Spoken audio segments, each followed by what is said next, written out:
আমি কোন অপরাধে গ্রেপ্তার হয়েছি জানেন? আমি গ্রেপ্তার হয়েছি যে অপরাধে, প্রথম মামলা আমার সাভার ফুলবাড়িয়া বাস স্ট্যান্ডে হামলার মামলা। আমারও তখন জিজ্ঞেস করে, আমি বলছি ফুলবাড়িয়া আমার জীবনে প্রথম শুনছি। আর সৌভাগ্যবশত তখন পর্যন্ত আমার সাভারে যাওয়া হয় নাই। কি বলছি বলেন? তখন পর্যন্ত আমার সাভারে যাওয়া হয় নাই। অথচ ওই মামলায় ক্রস ফায়ারের জন্য রেডি করছে আমাদের সকালবেলা। আপনাদের তো জানা ধারণাই নাই, বলি নাই কখনো। ক্রস ফায়ারের নিয়ম কি? সকালবেলা কি বলে জানেন? রেডি হও, গোসল করো, আয়নাঘর থেকে গোসল করো। গোসল করছে, রেডি হও, রেডি হয়েছে। এর অর্থ শেষ। এর অর্থ কি? এই সকালবেলা উঠাবে গাড়িতে, সারা দিন ঘুরায়, সারা দিন সারা রাত ঘুরায়, ঘুরাইতে ঘুরাইতে ঘুরাইতে ঘুরাইতে চোখ বাঁধা, হাত বাঁধা, পা বাঁধা, কিছুই জানে না। সে রাত 2টা বাজে বাস গাজীপুরের কোনো জঙ্গলে ঢুকায় দিছে। হ্যাঁ যাও যাও যাও, চলে যাও।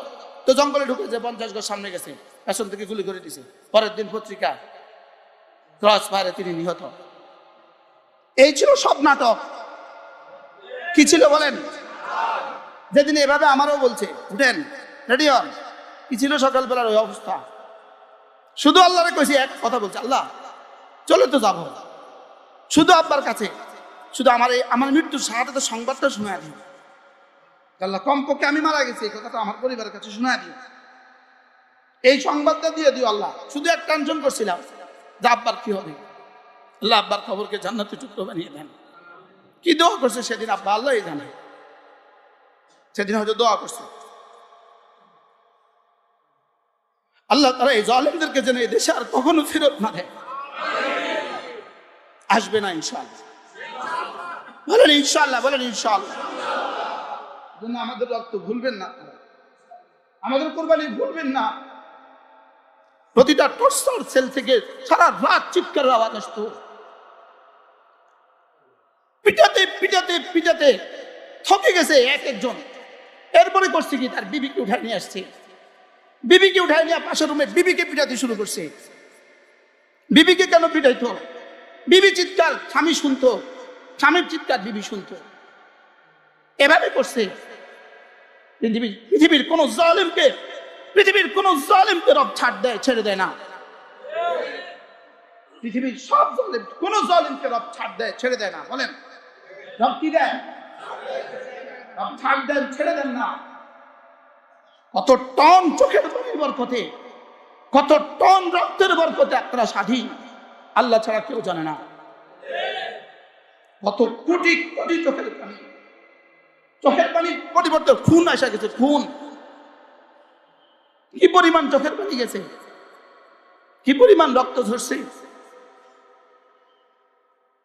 লক্ষ্মীপুরের একটা ছেলে ছাত্রদল করত, ওই ঈদের নামাজের মাঠে আমরা দেখেছি। লক্ষ্মীপুরের ছেলে, সে লক্ষ্মীপুরের ছেলে। হুজুর আপনি না লক্ষ্মীপুর? ছিল। ও বলতেছে হুজুর লুঙ্গি 2টা ছিঁড়ে গেছে হুজুর, লজ্জা নিবারণের কিছু নাই হুজুর, কোনো কাউকে সাক্ষাৎ দেয় না, সুযোগ থাকলে আমার একটা লুঙ্গি দিবেন। ওই দিন নামাজের মাঠে ঝরঝর করে কাঁদতেছিল। নির্যাতনের পরে রব্বে কারীম আমাদেরকে কিছুটা কথা বলার সুযোগ দিয়েছেন। কি ভাই, কি পরিমাণ নির্যাতন! পুরো রমজান মাস প্রতিদিন যে ভাত, কি করব, প্রতিদিনের ভাত হাত দেওয়ার আগে গোবর যেমন এমন পচা চাল, মুখে লোক পাতলার কোন ব্যবস্থা আছে? পাতাল যেটা ইন্ডিয়া ফেলে দিছে নদীতে, সেটা তুলে নিয়ে আসছে, পচা দুর্গন্ধ চাল। বুঝেন নাই? এটা দিয়া সেহরি খাও। সেহরি খানাটা দিছে কখন? 2টা বাজে, দিনের 2টা বাজে। বুঝেন নাই? এতগুলো মানুষ জোহরের পরে খানা দিয়ে দেয়, খাও কখন? খাও সেহরির সময়। এবার বলেন ওই পচা ভাতের কি অবস্থা? বলেন কান্নাটা কেমন আসছে? তরকারিও পচে গেছে, ফ্রিজ আছে রুমে, তরকারিও পচে গেছে, ভাতও পচে গেছে। সেহরি খাও, খাও সেহরি। তরকারি কি? প্রতিদিন মাইরা ছিলেন না, কারণ এই না হাজার হাজার একর জায়গাতে শুধু মাইরা করা আছে, এত মোটা মোটা ডাটা। এটারে এমনি কুচি কুচি কুচি করে ছিলছে নি, মাছ দিছে নি, মুরগি দিছে নি, আর তেল দিছে নি, কিছুই দেয় নাই, শুধু সিদ্ধ করে বানাই দিছে। এবার বুধবারে অ্যামনেস্টি ইন্টারন্যাশনাল আসবে, বুধবার বৃহস্পতিবারে অমুক আসবে, লিখে দিতে হবে মুরগি, লিখে দিতে হবে খাসি। বুঝেন নাই কিছু, কি করতে হবে? লিখতে হবে কি? দুই একটা আছে না একটু টেরর টুর, লিখবো না, বলবা খবর আছে কিন্তু, ব্যাস একজনে বলে দিছে, এটা দেয় নাই, তারা চলে গেছে, তারে বাইন্দে ফিরা শুরু। এটা দেখে পরবার তার কে বলে কত কোরবানির পরে স্বাধীন হয়েছেন। এই জন্য আর কোন দুর্নীতি যেন এদেশে ফিরে না আসে, এদেশের জন্য আর কোন দুর্নীতি ফিরে না আসে, এদেশের জন্য আর যেন স্বৈরাচার এদেশে ফিরে না আসে। আল্লাহ আমাদের সকলকে বুঝ দান করেন। মনে কষ্ট পেয়ে গেছেন, এই জন্য সূরাটা তেলাওয়াত করছি। কি তেলাওয়াত করছি? একটা সূরা তোদের সামনে তেলাওয়াত করছি, ওয়াল ফজর ওয়াল ফজর ওয়া লায়ালিন আশর ওয়াশ শাফঈ ওয়াল ওয়াতর। 10 রাতের কসম খেয়েছেন। ওয়াশ শাফঈ ওয়াল ওয়াতরে, জোর বস্তুর কসম খেয়েছেন। ওয়াল ওয়াতরে, বেজোরের কসম খেয়েছেন। আল্লাহ শুধু বেজোর, আর সারা পৃথিবীর সবকিছু জোড়া জোড়া। মানুষ, কবুতর, গরু, ছাগল, খালাকনাকুম আজওয়াজা। যাই হোক, ওয়াশ শাফঈ জোরের কসম, ওয়াল ওয়াতরে বেজোরের কসম। আর যদি ধরি জোর বেজোর সংখ্যা, তাহলে জোর বেজোর সংখ্যার কসম কি? এটা আলোচ্য বিষয় না, এটা হলো শুধু আল্লাহ পাকের সফর। ওয়াল ফজরে ওয়া লায়ালিন আশরে ওয়াশ শাফঈ ওয়াল ওয়াতরে ওয়াল লাইলি ইযা ইয়াসরি। রাতের কসম, রাত যখন চলে, রাত যখন কি? রাত চলে না চলে না? দিন চলে না চলে না? চলে। বলে এটা প্রশ্ন আছে, যেটা নিষ্প্রাণ কোন দেহ চলে, নিষ্প্রাণ কোন বডি চলে? রাত নিষ্প্রাণ চলে, দিন নিষ্প্রাণ চলে।